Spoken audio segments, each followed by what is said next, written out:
qeerroo fi qarreen keessattuu ammallee nu onnachiisan riski fudhatan risk Facebook irraa dhufu waa barreessuun riski miti bar nuuf dhaabatanii plaani biyya sun magaalaa gudditti keessa dhaabanii harka balleessan maaf akkas godhan harka qullaa qawwee alaatti magaalaa gudditti keessatti seena ajaa'ibaa hojjetan because why because they took action akka hoogganatti uf lakkaayanii ka'anii wama godhuu danda'an godhan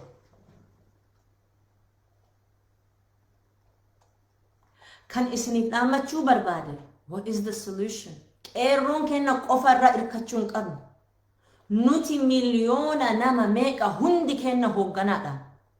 uf hoogganuu dandeenya kanaafu nuti harka wal qabannee itti fufuu qabna eenyumma kenna kanatti iyyachuu qabna iyyannee jirraa maa sila habuu akaaga ammaatitti jijjiiramni dhufnee jettani aanumarra dhageeffadhuu beekadha hubadha sagalee keessan ol ka'uun akkana mootummaa taankii ka qabu rifachiiftan taankii nama harka qullaa dura dhaabatuun rifannoo jechuudha sodaa jechuudha si sodaachisuuf miti ufuma sodaatanii akkas godhan jechuudha yoo uf jabeessinee malee eenyullee nu jabeessuu hin danda'u fayyaan kennaa fi eenyummaa kennaa fi wanti mallaqa madaalamuu miti wanti mallaqaaniin bitamuu hin dandeenye kana yoo isin jabeeffattan malee abdiin kutatina yoo ka abdii kutachuu taatan they win garagalanii rakkoo yoo sirraa fidoo edaan dhaabi jettee dubbii duratti deemuu qabda deebi'uu qabda eenyummaa kenna akka hin tuqamne dhaamsa an isiniif qabuun uf eeggannoo kana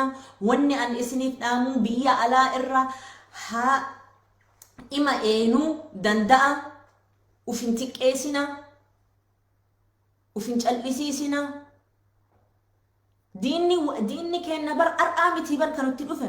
waggaa 200 olii nu cal'isuu tattaafatan dadhaban ammallee carraa isaanii dadhabsiisu argannee jirra bakkuma isin jiraatan kaabaa fi kibbaa dhiyaa fi bahaa fedhiin kenna irratti fookasii godhuu qabna fookasii kana akka hin dhabne yaa ummata kiyya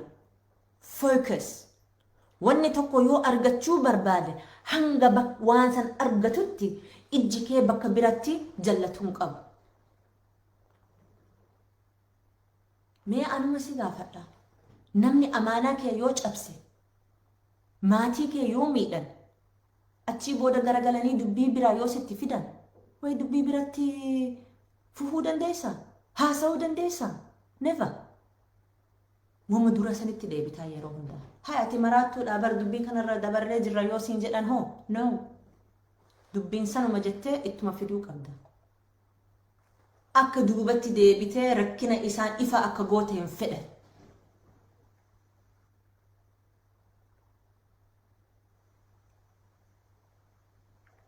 diinni kenna alagaa mitii ummatumaa nu keessa bahee jettanii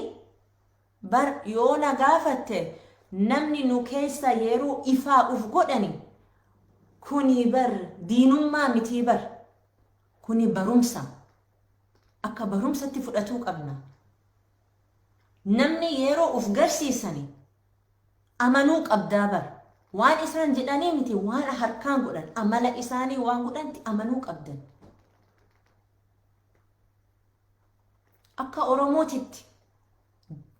bakka kabajaa saba kenna argachuudhaaf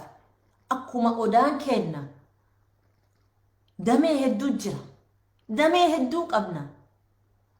damee tokkorra irkannaan damee biraa diddeefi jechuu miti